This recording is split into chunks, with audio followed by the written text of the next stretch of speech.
يا صديقي دلني لله إني غاية الفردوس والظل الظليل. يا صديقي إننا بالله نحيا فهو نور وهو زاد والدليل.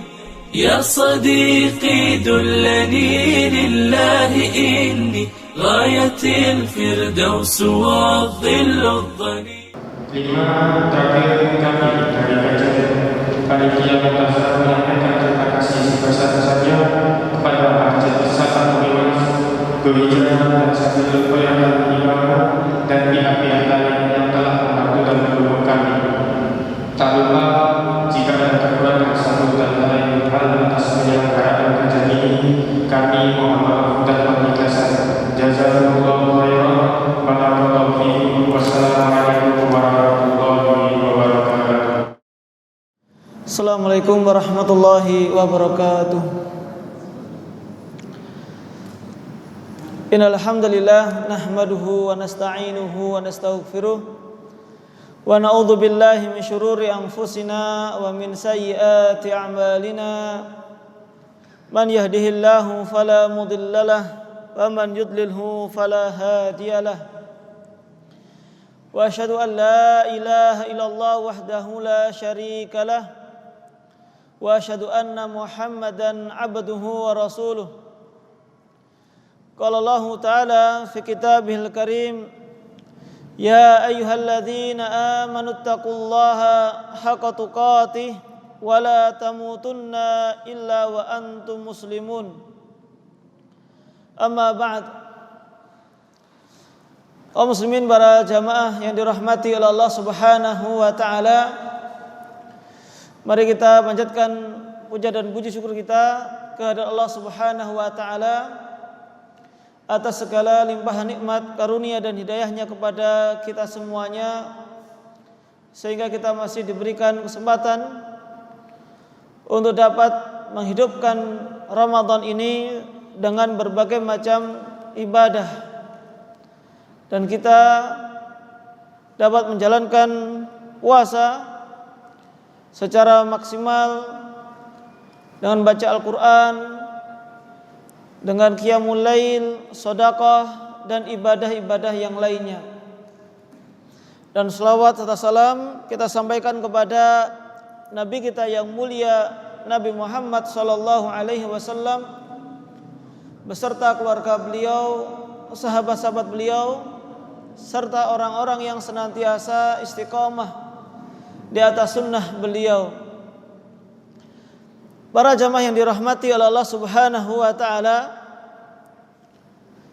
tema kita di kesempatan sore hari ini yaitu tentang kehidupan Rasulullah sallallahu alaihi wasallam dengan para istri beliau radhiyallahu anhunna ketika di bulan Ramadan.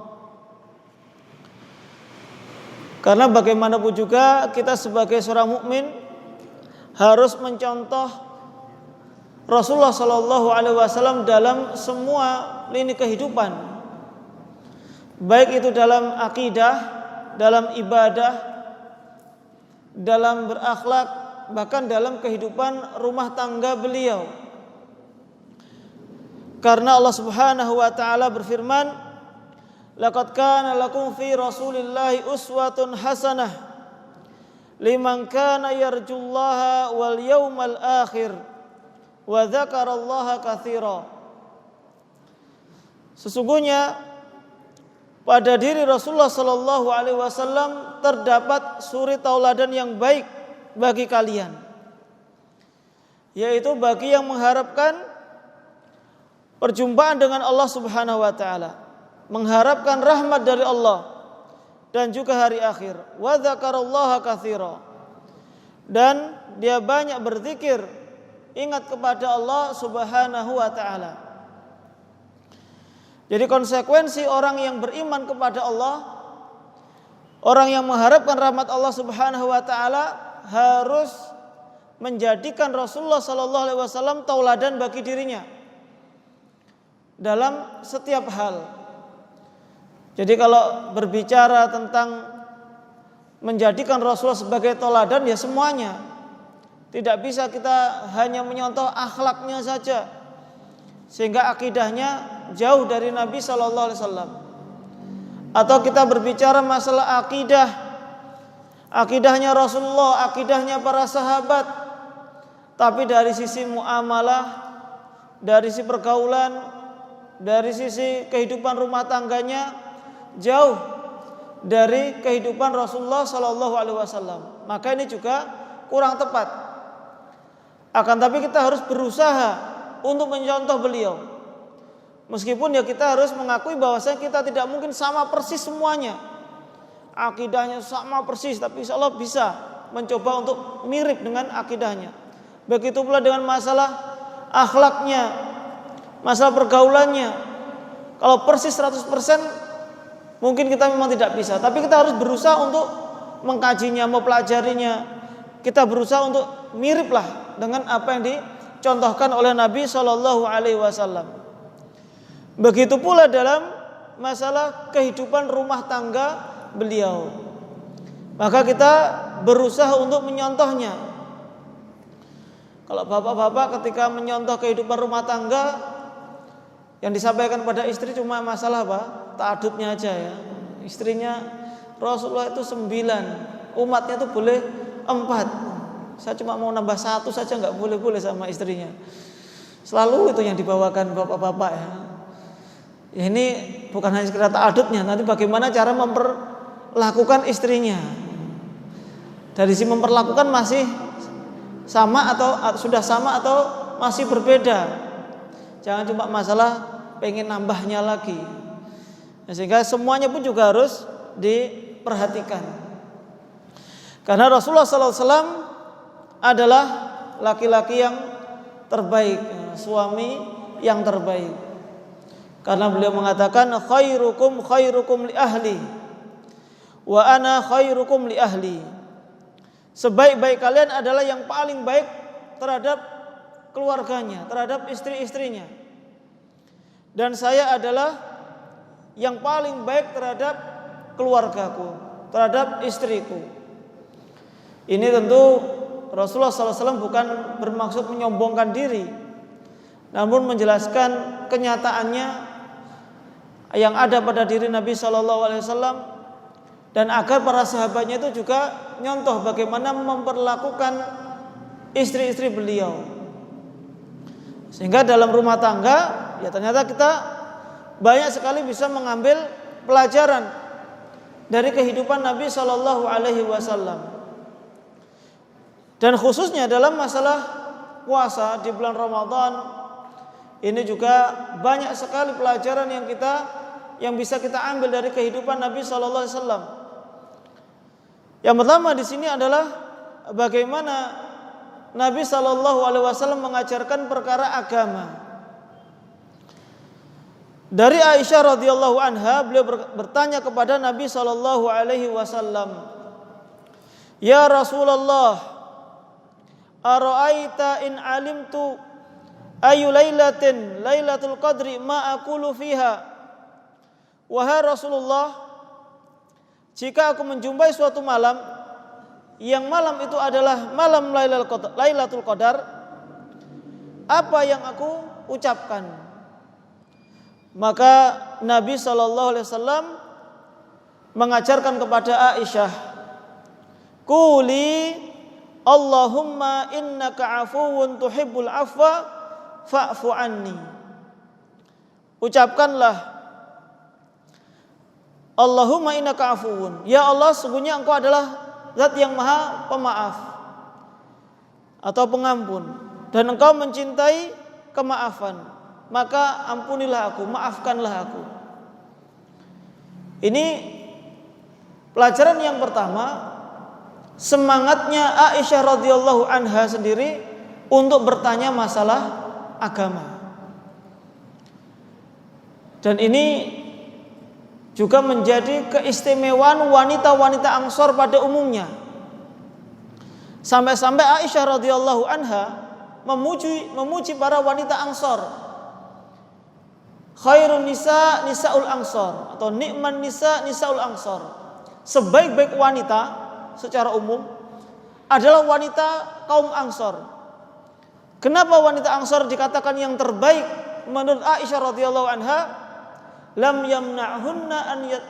yamna'hunna al-haya'u min an yatafaqahna fid din. Rasa malu yang mereka miliki, karena wanita pada umumnya memiliki sifat malu, maka rasa malu mereka itu tidak menghalangi mereka untuk paham masalah agama, untuk bertanya masalah agama. Kalau sudah masalah agama, mereka tidak malu untuk bertanya kepada Nabi SAW. Baik itu perkara yang sifatnya ya sensitif, mungkin menurut mereka itu vulgar, tapi karena ini mencakup masalah agama, mereka pun akhirnya memberanikan untuk bertanya kepada Rasulullah SAW. Kasus yang lainnya, meskipun bukan masalah Ramadan, namun bagaimana para wanita Ansor itu mau bertanya kepada Nabi SAW. Mereka ada suatu masalah yang mereka malu untuk bertanya kepada Nabi. Sampai akhirnya para wanita ini ngirim utusan sampai akhirnya berbicara kepada istri Nabi yaitu Ummu Salamah radhiyallahu anha, bertanya kepada Rasulullah. Karena ini masalah yang agak tabu, maka sebelum bertanya kepada Rasulullah dikasih mukadimah, innallaha la yastahyi minal haq. Allah itu enggak malu tentang kebenaran. Ini tanya masalah agama. Maka mulai pertanyaan. Ara'aita idza kanatil mar'ah tahtalim hal 'alaiha an taktasil? Bagaimana pendapat engkau wahai Rasulullah apabila seorang wanita mimpi basah? Apakah juga wajib mandi? Ini Rasulullah sebenarnya sudah sering menanyakan atau sering menyampaikan. Namun konteksnya itu kepada kaum laki-laki. Nah, kaum wanita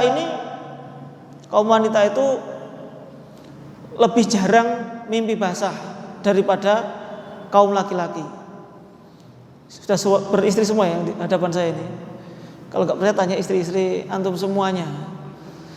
Nah, dulu kalau misalkan antum belum menikah, mungkin yang laki-laki ya, mungkin mimpi basah itu biasalah. Tapi kalau wanita memang jarang. Makanya di sini sahabat wanita ini tanya kepada Nabi SAW, kalau perempuan itu juga mimpi basah, apakah wajib mandi? Maka Rasulullah SAW mengatakan, na'am idza ra'atil ma', iya tetap wajib mandi kalau dia melihat air, mengeluarkan air mani. Tapi kalau cuma mimpi saja, tidak sampai basah, maka tidak wajib mandi. Intinya di sini adalah bagaimana kesungguhan para wanita untuk bertanya masalah agama. Karena masalah mandi besar ini, mandi junub ini kaitannya erat dengan sholat. Kalau nanti dia tidak mandi karena menganggap tidak wajib, ya bagaimana dengan sholatnya? Makanya harus ditanyakan kepada Nabi SAW. Nah, kembali kepada ajaran Nabi SAW tadi, mengajarkan kepada Aisyah radhiyallahu anha tentang doa ketika menjumpai malam Lailatul Qadar. Ya hendaknya ini juga yang kita lakukan kepada istri-istri kita. Kalau ini saya kontaknya berbicara dengan bapak-bapak dulu ya. Karena biasanya yang sering ikut kajian bapak-bapak, meskipun kadang ikut atau ngajak istrinya, maka diajarkan. Atau istrinya yang nanya duluan, tadi katanya ikut kajian, coba materinya apa? Pura-puranya tanya, padahal pengen ngetes. Tadi bener kajian apa keluyuran sama teman-temannya? Ya, ini ditanya, katanya mau kajian menjelang buka puasa, bener apa enggak ini? Apa pulang-pulang nanti ternyata enggak bawa hasil kajian? Ini perlu ditanyakan sambil murojaah. Atau suaminya yang ngajari, pengen ngajari, oh tadi saya dapatkan pelajaran dari ustadz ketika nyampaikan ini. Ya kita berusaha untuk ngamalkan bareng misalkan. Nah ini harus ada ta'awun antara suami dengan istri. Berikutnya ini yang berkaitan dengan fikih Ramadan yang berkaitan dengan suami istri. Nah, ketika suami istri berada di malam bulan Ramadan, maka diperbolehkan bagi keduanya untuk berhubungan, sebagaimana firman Allah Subhanahu wa taala, "Uhilla lakum lailatas siyamir rafathu ila nisaikum hunna libasul lakum wa antum libasul lahun. Alimallahu annakum kuntum takhtanuna anfusakum fataba 'alaikum wa 'afa ankum." Dihalalkan bagi kalian pada malam hari di bulan puasa berkumpul dengan istri-istri kalian. Hunna libasul lakum wa antum libasul lahun. Karena kalian atau mereka istri-istri adalah ibarat pakaian dan kalian adalah pakaian bagi istri-istri kalian. Di ketika siangnya sudah menahan hawa nafsu, di malam harinya itu boleh untuk berkumpul. Dan Allah Subhanahu wa taala yang mengetahui, karena memang sudah kodrat manusia, fitrah manusia itu memiliki syahwat. Sehingga di sini juga ketika kita bulan Ramadan bukan berarti harus menjauhi istri selama 1 bulan penuh. Ini justru menyelisih sunnah Nabi Sallallahu Alaihi Wasallam. Beliau hanya menjauhi istri ketika 10 hari terakhir saja. Tapi ketika di awal masih mendatangi istri-istri beliau. Apalagi ya memang ya secara kedokteran pun khususnya bagi yang sudah menikah, ya terlalu lama tidak mengeluarkan itu justru tidak baik. Tidak mengeluarkan air mani itu tidak baik. Secara kedokteran pun dinyatakan demikian. Nah, ini Allah Subhanahu wa taala memberikan kesempatan. Maka ketika sudah malam, fal'an basyiruhunna wabtaghu ma kataballahu lakum. Maka sekarang boleh, yaitu kalau sudah malam, untuk menjamuri mereka dan ikutilah ketetapan Allah Subhanahu wa taala. Wa kulu washrabu hatta yatabayyana lakumul khaytul abyadu minal khaytil aswadi minal fajr. Makan dan minumlah kalian sampai jelas bagi kalian benang putih dari benang merah atau benang hitam, yaitu waktunya fajar. Artinya selama belum terbit fajar masih boleh makan, minum, bahkan berhubungan badan dengan istrinya, itu juga diperbolehkan. Kalau berbicara dengan asbabul nuzul ayat ini sebenarnya panjang, karena dulu puasa itu dimulai kalau orang sudah mulai tidur atau sudah salat isya tidur, maka itu sudah wajib puasa. Sampai akhirnya ada seorang sahabat ketika maghrib sampai rumah ternyata nggak ada makanan untuk buka puasa. Istrinya bilang, udah saya carikan dulu buka puasa. Pas nyarikan buka puasa keluar, suaminya tertidur di rumah. Lalu istrinya balik bawa makanan, mendapati suaminya sudah tidur. Ya celaka kamu. Kenapa? Karena kalau dia sudah tidur tadi harus puasa lagi untuk besoknya. Puasa hari itu belum sampai buka, harus nyambung lagi. Besoknya dia kerja siang hari, apalagi di Arab Saudi panas, akhirnya pingsan. Turunlah ayat ini, sehingga malam itu masih boleh melakukan apa-apa yang dilarang di siang hari sampai terbitnya fajar. Maka itu diperbolehkan sampai terbitnya fajar. Tsumma atimus siyama ilal lail, kemudian sempurnakanlah puasa sampai malam hari lagi. Wala tubashiruhunna wa antum aqifuna fil masajid, dan janganlah kalian mendatanginya sedangkan kalian sedang iktikaf di masjid. Jadi ya nanti akan kita bahas juga bagaimana Nabi SAW juga iktikaf. Kadang Aisyah pun juga ikut masuk ke masjid, tapi beda karena ada tenda-tendanya sendiri-sendiri. Namun iktikaf di masjid boleh. Namun jangan sampai ketika iktikaf bikin tenda, ya suami istri bikin tenda sendiri iktikaf di masjid, terjadi hal-hal yang tidak dibolehkan syariat ketika di masjid, tapi kalau di rumah ya boleh. Tapi karena ini di masjid nggak boleh, tidak boleh melakukan hal tersebut. Meskipun kadang sangat disayangkan, kadang ada orang pacaran berbuat zina cari masjid atau cari toiletnya, naudzubillah min dzalik, dosanya berlipat-lipat ganda. Nah di sini ketika dalam i'tikaf tidak diperbolehkan melakukan hal tersebut. Tilka hududullah, itulah batasan Allah. Fala taqrabuha kadzalika yubayyinullahu ayatihi lin-nasi la'allahum yattaqun. Itulah batasan Allah, janganlah kalian mendekatinya. Begitulah Allah Subhanahu wa taala menjelaskan ayat-ayatnya untuk manusia agar mereka semuanya bertakwa kepada Allah Subhanahu wa taala. Jadi intinya di situ boleh kita selama malam hari itu melakukan hal-hal yang diperbolehkan dan tidak boleh mengumpuli istrinya ketika di siang hari. Kenapa? Kalau melakukannya di siang hari berarti dia telah melakukan larangan Nabi Shallallahu Alaihi Wasallam. Dulu ada salah seorang sahabat datang kepada Nabi Shallallahu Alaihi Wasallam. Jadi di siang hari tiba-tiba ada datang kepada Nabi Shallallahu Alaihi Wasallam, sedangkan Rasulullah sedang duduk-duduk sama sahabat yang lain.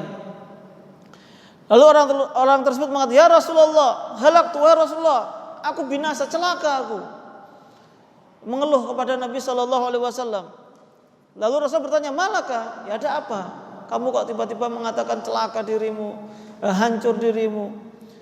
Lalu orang tersebut mengatakan, waqa'tu ala imraati wa ana shaim. Saya menggauli istri sedangkan saya dalam keadaan puasa. Ya karena kan tidak boleh, ini larangan. Makanya dia mengatakan musibah ini bagi saya. Lalu Rasulullah Sallallahu Alaihi Wasallam menanyakan kepada orang tersebut, hal tajidu raqabatan tu'tikuha, karena harus membayar kafarah. Apakah engkau memiliki uang untuk memerdekakan budak, atau engkau memiliki budak yang bisa engkau merdekakan? Karena kafarahnya kalau orang yang berhubungan di siang hari, dia harus memerdekakan seorang budak. Lalu orang tersebut mengatakan, la, enggak ada, enggak punya budak, enggak punya uang. Tapi Rasulullah memberikan solusi yang lainnya. Fahal tastati'u an tasuma syahraini mutatabi'ain? Apakah engkau mampu puasa selama 2 bulan? Selama berturut-turut 2 bulan? Enggak mampu juga Rasulullah. Ya ini sudah tua ini, makin tua makin menjadi sebenarnya. Seharusnya bisa menahan syahwatnya, ternyata tidak bisa menahan syahwatnya di siang hari di bulan Ramadan. Suruh merdekakan budak enggak kuat. Suruh puasa selama 2 bulan juga tidak kuat. Sebulan saja itu sudah maksakan diri, apalagi 2 bulan. Sudah Rasulullah ngasih solusi yang ketiga, urutan yang ketiga. Fal tajidu it'ama sittina miskinan. Apakah kamu bisa untuk memberikan makan 60 orang miskin? Orang tersebut mengatakan, la, enggak. Bingung Rasulullah SAW. Ini wis melanggar, suruh memerdekakan budak enggak bisa, suruh puasa 2 bulan enggak mampu, ngasih makan juga enggak mampu. Ini sudah tua, miskin lagi, melakukan apa? Pelanggaran. Maka Rasulullah bingung awalnya. Fa bainama nahnu ala dzalika, maka setelah itu utiyan Nabi sallallahu alaihi wasallam bi araqin fiha tamrun. Maka ada salah seorang sahabat tiba-tiba datang membawa 1 karung kurma. Itu diberikan kepada Nabi SAW atau diberikan untuk Baitul Mal. Nah, maka Rasulullah mengatakan lagi, aina sa'il, mana orang yang tadi datang mengaku telah berbuat berhubungan di siang hari di bulan Ramadan tadi. Maka orang tadi mengatakan, ana, saya wahai Rasulullah. Maka Rasulullah mengatakan, sudah ambil ini kurma. Akhirnya Rasulullah bantu, ini kamu ambil. fatasaddaq bihi, sedekahkan kurma ini. Lalu orang tersebut mengatakan, ala afqari minni ya Rasulullah, apakah aku mensedekahkan ini kepada orang yang lebih miskin daripada aku? Sedangkan ahlu baitin afqaru minni min ahli baiti, karena tidak ada yang lebih miskin daripada keluargaku. Sudah paling miskin, pelanggarannya berat lagi di bulan Ramadan. Ya akhirnya Rasulullah ketawa. Fadhahikan Nabiyyu sallallahu alaihi wasallam. Yang gimana enggak ketawa, ini bikin masalah. Suruh dikasih solusi ternyata untuk disedekahkan kepada orang lain. Ternyata dia yang paling miskin. Ya akhirnya Rasulullah mengatakan at'imhu ahlak, ya sudah buat keluargamu saja. Badi berarti ya. Sudah berhubungan di bulan Ramadan, enggak bayar kafarat, dapat kurma dari Nabi sallallahu alaihi wasallam. Mau dipraktekkan? Jangan. Nanti kalau sengaja dosa ya.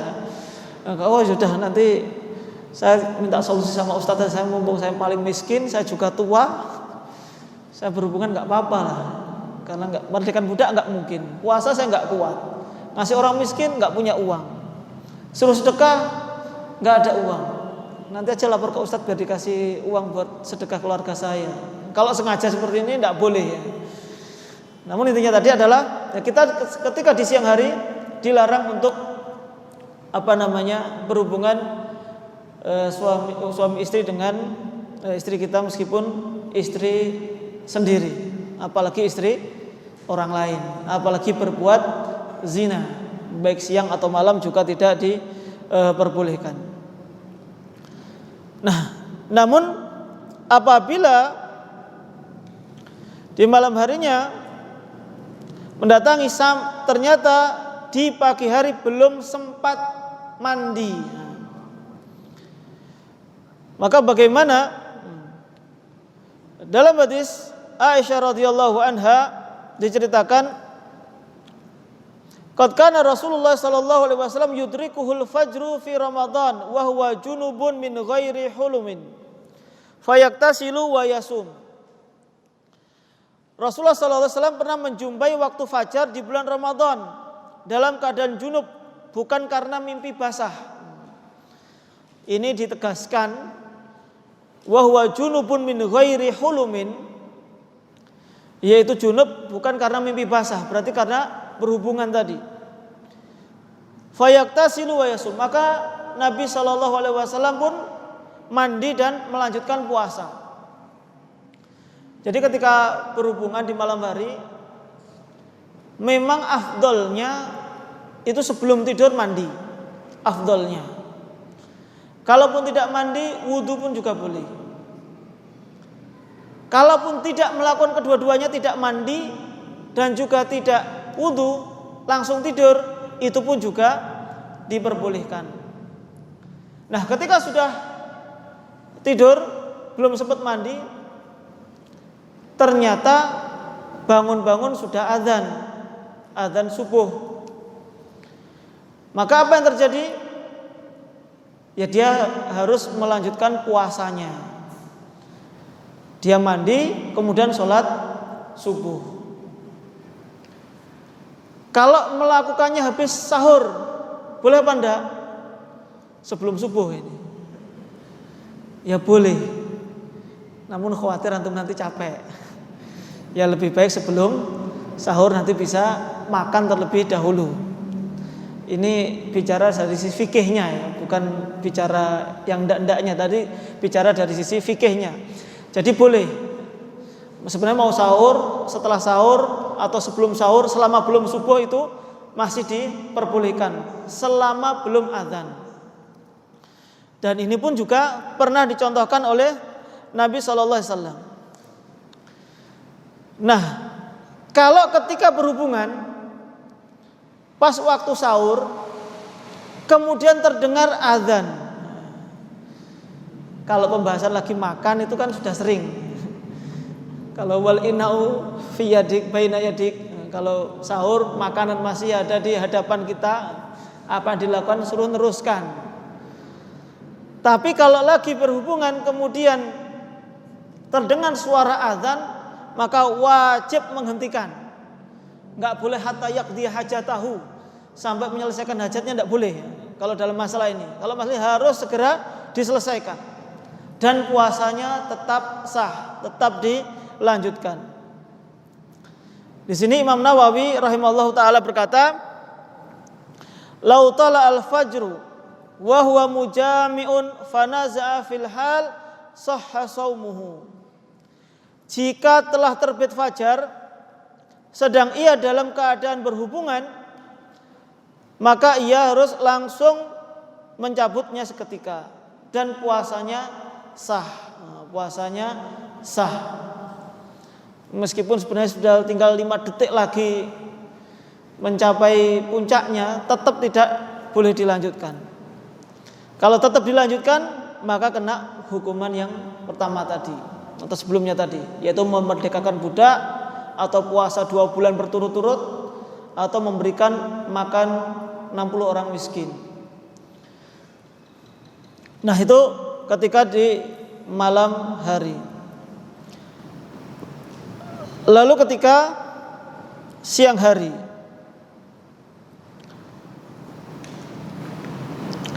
nah ketika di siang hari dibolehkan suami istri untuk bermesraan dengan istrinya selama dia mampu menahan agar tidak melakukan hubungan seksual atau berhubungan. Ya intinya ya seorang suami atau istri harus mengetahui kadar syahwatnya nanti ketika dia bermesraan dengan pasangannya itu sampai terjerumus ke dalam hubungan atau tidak. Nah, kalau memang bermesraan ya awalnya cuma bercanda saja sama istrinya, namun kok sampai keluar madhi ini muqaddimatul mani, pembukaannya sebelum keluar mani tapi masih madhi saja, maka ini dimaafkan, artinya tidak masalah menurut pendapat yang kuat. Tapi jika ia mampu menahan, sebaiknya tidak bercumbu dengan istri. Berdasarkan hadis dari Aisyah radhiyallahu anha, beliau berkata, "Kana Nabiyyu sallallahu alaihi wasallam yuqabbilu wa yubashiru wa huwa sha'im wa kana amlakakum li irbihi." Nabi sallallahu alaihi wasallam biasa mencium dan mencumbu istrinya, sedangkan beliau sallallahu alaihi wasallam dalam keadaan berpuasa. Beliau melakukan demikian karena beliau adalah orang yang paling kuat menahan syahwatnya. Ya, kalau beliau ya memang paling kuat menahan syahwatnya, tahu mana yang halal, mana yang diharamkan oleh Allah Subhanahu wa taala. Jadi beliau masih kebiasaannya mau pergi ke masjid biasa mencium istrinya terlebih dahulu, baik dalam keadaan puasa ataupun tidak puasa. Bahkan dalam keadaan puasa pun ia masih mencium istrinya, masih bermesraan dengan istrinya. Dan itu dilakukan oleh beliau. Ya tentu dalam batas-batas normal. Atau kalau yang punya anak ya jangan sampai di hadapan anak-anak juga, kecuali yang wajar saja. Dan juga dari hadis Jabir radhiyallahu anhuma, dari Umar bin Khattab radhiyallahu anhu, beliau berkata, "Hashastu yauman faqabbaltu wa ana shaimun fa ataitu an-nabiyya sallallahu alaihi wasallam."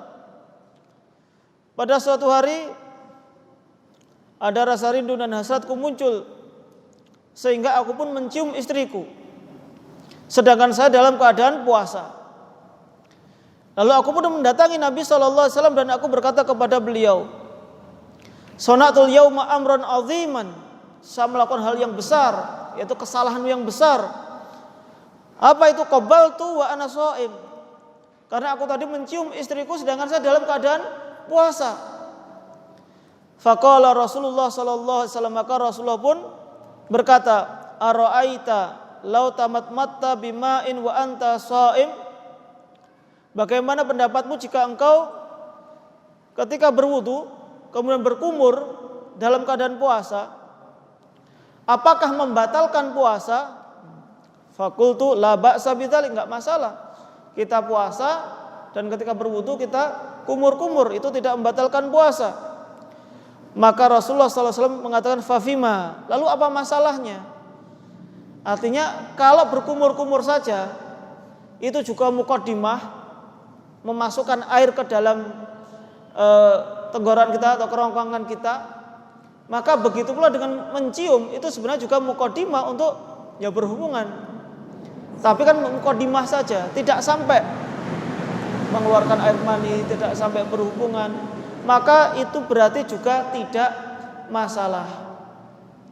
Meskipun kalau para ulama menyebutkan berkumur-kumur ada yang sampai memakruhkan, maka berarti mencium istri juga sampai memakruhkan.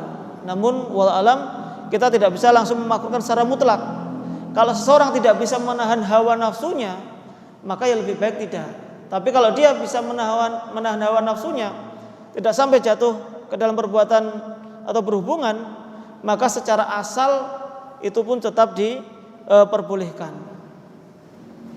Nah, sehingga di sini Ibnu Qudamah, salah seorang ulama Hambali, memberikan rincian tentang bercumbu atau bermesraan dengan istri ketika di bulan Ramadan. Yang pertama yaitu kadang Allah yang zil, ketika tidak mengeluarkan air mani. Selama tidak mengeluarkan air mani maka tidak membatalkan puasa. Ini seluruh ulama sepakat. Jadi beda ya antara madhi dengan mani. Kalau sampai mengeluarkan mani itu membatalkan puasa. Tapi kalau mengeluarkan madhi tidak membatalkan puasa. Sebagaimana dalil Aisyah di atas tadi.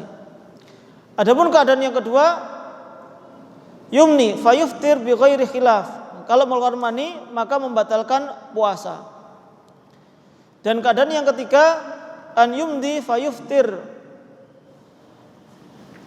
Yang ketiga adalah mengeluarkan madhi. Ini dikhilafkan oleh para ulama. Imam Ahmad dan Imam Malik mengatakan kalau mengeluarkan madhi karena bermesraan tadi hukumnya puasanya batal. Sedangkan Abu Hanifah dan Syafi'i mengatakan tidak batal. Namun wa'alam di sini pendapat yang kuat tidak membatalkan puasa selama tidak sampai mengeluarkan mani. Jadi intinya itu pada mani. Kalau madhi itu tidak masalah. Nah di sini ketika dalam kasus tadi ketika bermesraan dengan istrinya sampai mengeluarkan air mani itu membatalkan puasa, termasuk di dalamnya segala bentuk aktivitas yang dilakukan oleh seseorang yang sampai menimbulkan keluarnya mani itu bisa membatalkan puasa. Seperti al-adah sirriyah, kalau bahasa Arabnya al-adah sirriyah, kebiasaan yang tersembunyi, nonton video porno misalkan, atau onani, baik dilakukan diri sendiri ataupun oleh istrinya. Kalau di bulan Ramadan, di siang bulan Ramadan, maka itu bisa membatalkan puasa. Ya karena ketika Allah Subhanahu wa taala mengkhususkan pahala puasa ini bagi Allah Subhanahu wa taala, wa ana ajzi bihi, akulah yang akan langsung mengganjar pahala puasa ini. Allah mengatakan karena hambanya tadi taraka ta'amahu wa syahwatahu, karena hambaku meninggalkan makanannya dan syahwatnya li ajli, karena Allah Subhanahu wa taala. Maka ketika seseorang berpuasa tapi tidak bisa meninggalkan syahwatnya yang diharamkan oleh Allah Subhanahu wa taala, berarti dia bisa membatalkan puasanya tadi dengan segala bentuk caranya tadi, entah dengan onani atau dengan melihat gambar-gambar atau video-video yang diharamkan. Yaitu di bulan puasa enggak boleh, di luar bulan puasa juga tidak boleh. Tapi kalau di bulan puasa atau ketika sedang puasa, dampaknya itu bisa membatalkan puasa. Kalau malam boleh Ustaz, tetap enggak boleh juga. Di siang hari membatalkan puasa, malam menimbulkan dosa, meskipun di malam hari. Ini baik yang sudah nikah ataupun yang belum menikah tidak diperbolehkan. Kemudian berikutnya berkaitan dengan iktikaf Nabi Shallallahu Alaihi Wasallam dengan para sahabatnya. Dari Ummul Mukminin Aisyah radhiyallahu anha, beliau berkata, "Kana Nabiyyu sallallahu alaihi wasallam ya'takifu fil asril awakhir min Ramadan. Fakuntu adribu lahu khiba'an fayusalli subha thumma yadkhuluhu." Dahulu Nabi sallallahu alaihi wasallam beriktikaf di 10 hari terakhir bulan Ramadan. Maka aku membuatkan untuk beliau sebuah kemah. Beliau sholat subuh kemudian masuk ke dalamnya. Jadi istri-istri Nabi Shallallahu Alaihi Wasallam sangat mendukung ibadahnya Nabi Shallallahu Alaihi Wasallam. Bahkan istri-istri beliau lah yang menyiapkan segala perlengkapan Rasulullah SAW ketika mau iktikaf. Dan juga dalam hadis Aisyah radhiyallahu anha, beliau mengatakan, "Idza dakhalal asyru," apabila sudah memasuki 10 hari terakhir di bulan Ramadan, "syadda mi'zarahu wa ahya lailahu wa aiqadha ahlahu." Maka Nabi sallallahu alaihi wasallam mengencangkan sarungnya. Ini kiasan Rasulullah SAW kalau sudah memasuki 10 hari terakhir di bulan Ramadan tidak mendatangi istri beliau karena ingin fokus ibadah. Wa ahya lailahu, dan menghidupkan malamnya dengan ibadah, dengan qiyamul lail, dengan baca Al-Qur'an, pokoknya dengan ibadah. Wa aiqadha ahlahu, dan membangunkan keluarganya, membangunkan istri-istri beliau. Dan di sini kalau melihat urutannya, yang pertama mengencangkan sarungnya dulu, kemudian menghidupkan malam, baru membangunkan istrinya. Kenapa enggak membangunkan istri dari awal? Nanti ibadahnya beda. Makanya di sholat dulu, setelah selesai sholat baru membangunkan istrinya. Dalam hadis yang lainnya Rasulullah mengatakan, "Rahimallahu rajulan qama fil lail fa shalla wa thumma aiqadha ahlahu." Semoga Allah Subhanahu wa taala merahmati seorang suami, seorang laki-laki yang bangun di malam hari kemudian sholat. Setelah sholat fa aiqadha ahlahu, lalu membangunkan keluarganya atau istrinya. Fa in abad, apabila istrinya itu enggan, enggak mau bangun untuk salat malam, sabba ala wajhil ma, memercikkan air ke wajah istrinya. Jadi Allah merahmati seorang laki-laki yang bangun di malam hari untuk salat malam. Setelah salat malam bangunkan istri. Bukan bangunkan istri dulu baru salat malam. Kadang bahaya. Enggak jadi salat malam tadi. Wa rahimallahu imra'atan, dan semoga Allah Subhanahu wa taala merahmati seorang wanita. Qamat minal laili fa shallat, bangun di malam hari kemudian salat malam. Setelah salat malam, wa aiqadat zaujaha, lalu membangunkan suaminya. Wa in aba, kalau suaminya itu enggan, enggak mau bangun, sabat ala wajhil ma, memercikkan air ke wajahnya suaminya. Bukan disiram satu gayung ya. Kalau di Batu Gayung bukannya suami mau sholat, marah-marah sama istrinya. Namun di sini kalau yang bangun pertama istrinya, ya istrinya sholat dulu, baru kemudian bangunkan suaminya. Namun intinya di sini juga adalah adanya ta'awun antara suami dengan istri untuk menghidupkan malam itu dengan ibadah. Khususnya di sini ketika i'tikaf, yaitu ketika 10 malam terakhir. Istrinya yang menyiapkan perlengkapan, suaminya yang berangkat. Jadi nggak harus semuanya. Tidak harus suami istri berangkat semuanya untuk i'tikaf. Lah anak-anaknya sapa sing ngurus? Nanti malah bikin rame di masjid misalkan. Ya sudah, perwakilan saja. Siapa yang berangkat? Suaminya. Ketika istrinya ikut bantu, dia pasti juga akan mendapatkan pahala. Karena dia menyiapkan suaminya untuk beribadah kepada Allah Subhanahu wa taala. Bahkan dalam hal jihad saja, orang yang enggak ikut jihad terkadang bisa mendapatkan pahala jihad kalau dia menyiapkan. Man jahaza ghaziyan faqad ghaza. Barang siapa yang menyiapkan perlengkapan untuk orang berjihad di jalan Allah Subhanahu wa taala, dia sama saja dengan berjihad di jalan Allah. Jadi sama pahalanya. Dia mendapatkan pahala. Istri yang menyiapkan segala perlengkapan untuk suaminya beribadah, maka dia juga tetap mendapatkan pahala. Makanya istri itu jangan iri kepada para suaminya. Wah enak suaminya bisa tarawih di masjid, masa istrinya dianjurkan di rumah saja. Suaminya bangun enak langsung sahur. Kita para istri harus bangun jam 2, masak dulu. Kalau masaknya sejak maghrib mungkin kurang enak, maka setiap jam 2 harus bangun dulu. Suaminya bangun-bangun langsung sahur. Nah, jangan sampai mengeluh. Justru kalau mengeluh ini yang seharusnya tadi bisa berpahala, bisa menggugurkan pahalanya gara-gara keluhan tadi.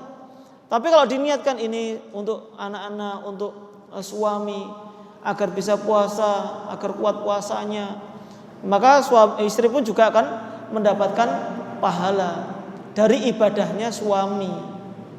Begitu pula dengan ibadah-ibadah yang lainnya.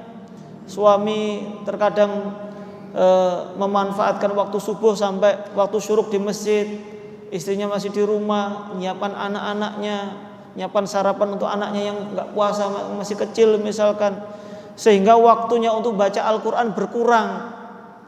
Begitu pula ketika berbuka puasa, harus menyiapkan buka puasa di rumah. Kalau enggak pas ke masjid, kalau ke masjid terus enak, enggak perlu masak. Yang penting buka di masjid, ya boleh-boleh saja. Tapi kalau pas di rumah nyiapkan buka puasa, maka akan mengurangi ibadah berupa baca Al-Qur'annya. Tapi kalau itu diniati juga ibadah, maka juga akan mendapatkan pahala dari Allah Subhanahu wa taala.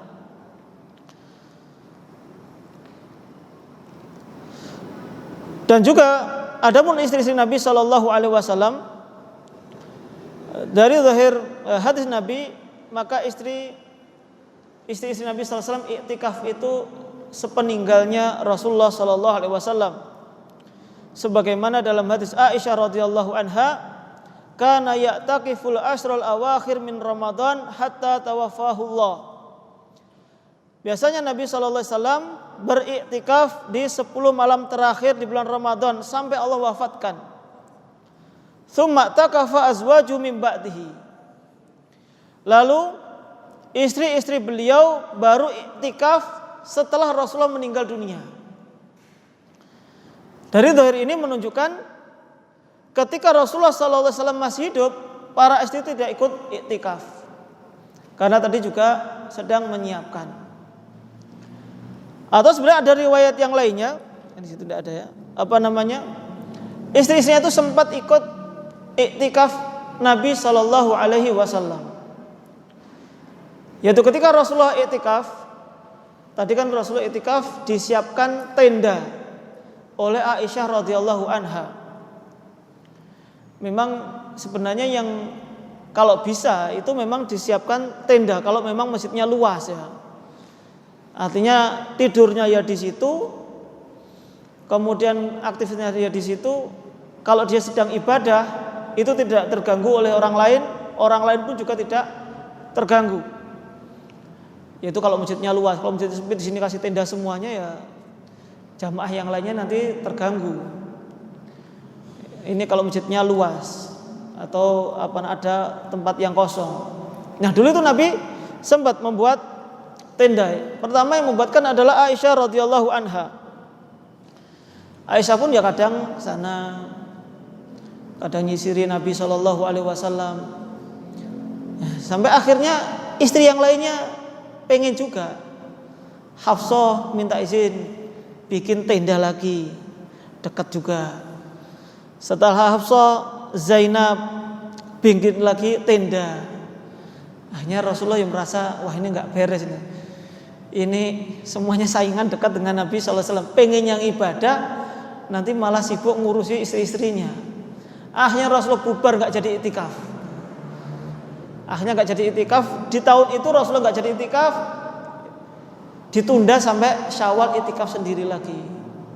Ya ini hikmahnya punya istri banyak. Hikmah apa masalahnya? Jadi mengambil pelajaran kalau punya istri banyak ya masalahnya juga harus diambil pelajaran. Ini masalah iktikaf saja. Istri-istri Nabi itu saling ngiri, pengen dekat-dekat dengan Nabi Shallallahu Alaihi Wasallam. Sampai akhirnya menjadikan Nabi nggak jadi iktikaf gara-gara kelakuannya, bukan kelakuannya atau perbuatannya para istri Nabi Shallallahu Alaihi Wasallam. Tapi kalau enaknya istrinya banyak tadi banyak yang nyiapkan. Tapi kalau nggak enaknya lagi berantem seperti ini, lagi mereka berebut dekat dengan Nabi Sallallahu Alaihi Wasallam, ya akhirnya malah menimbulkan sesuatu yang tidak enak di Masjid Nabawi. Para jamaah yang dirahmati oleh Allah Subhanahu Wa Taala, ya mungkin itu sedikit di antara kisah kehidupan Nabi Sallallahu Alaihi Wasallam beserta istri beliau ketika di bulan Ramadan. Tapi kalau ada yang ingin ditanyakan, kami persilahkan. Kalau nggak ada, alhamdulillah.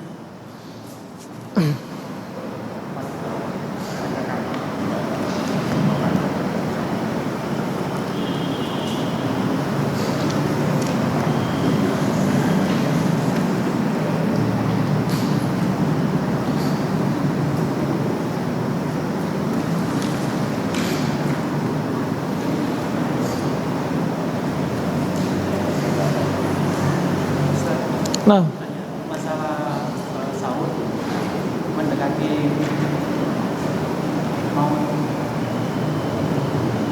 mau nanya masalah sahur. Kita makan sahur di mulut itu masih ada sama, tapi kita tidak merasa itu kita muntahkan atau ditelan. Nah, kita sedang sahur tapi terasa makanan di mulut kita, dibuang atau ditelan ya. Kalau kita melihat hadis Nabi Sallallahu Alaihi Wasallam, yaitu ketika barang siapa sedang sahur, man sami'a al-adzan wal ina'u fi yadihi fala yadahu hatta yaqdiya hajatahu. Barang siapa yang sedang makan sahur sedangkan makanan masih ada di tangannya, maka janganlah meletakkan sampai dia menyelesaikan hajatnya, yaitu sampai dia menyelesaikan makanannya. Ini yang ada di tangan saja itu masih boleh dimasukkan, apalagi yang sudah berada di mulut. Apalagi insya Allah kalau yang ada di mulut hanya sekedar terasa, itu tidak memberikan efek sama sekali dari sisi kekuatan. Tapi kalau bisa di ludah ya tidak apa-apa, atau dikeluarkan mungkin itu juga lebih baik. Tapi kalau ditanya boleh apa tidaknya, apakah mempengaruhi tidak sahnya puasa, maka insya Allah itu puasanya tetap sah. Karena itu hal yang diperbolehkan dan itu sudah tidak dianggap makan. Karena makan itu pada umumnya kan sebenarnya ya dari luar masukkan ke mulut kemudian masuk ke dalam. Sebagaimana kalau ludah sudah di mulut, boleh nggak kita telan lagi? Ya kalau masih di mulut dan asalnya tadi berasal dari dalam, ya insya Allah juga tidak membatalkan puasa. Beda kalau ludahnya dari luar kemudian dimasukkan, itu yang tidak diperbolehkan, karena itu tidak bermakna makan insyaallah. Wallahu taala alam. Nah,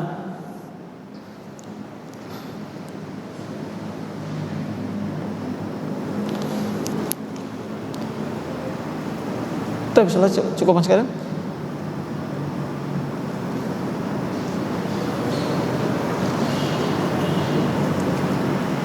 Tadi pun udah ada. Apa ada?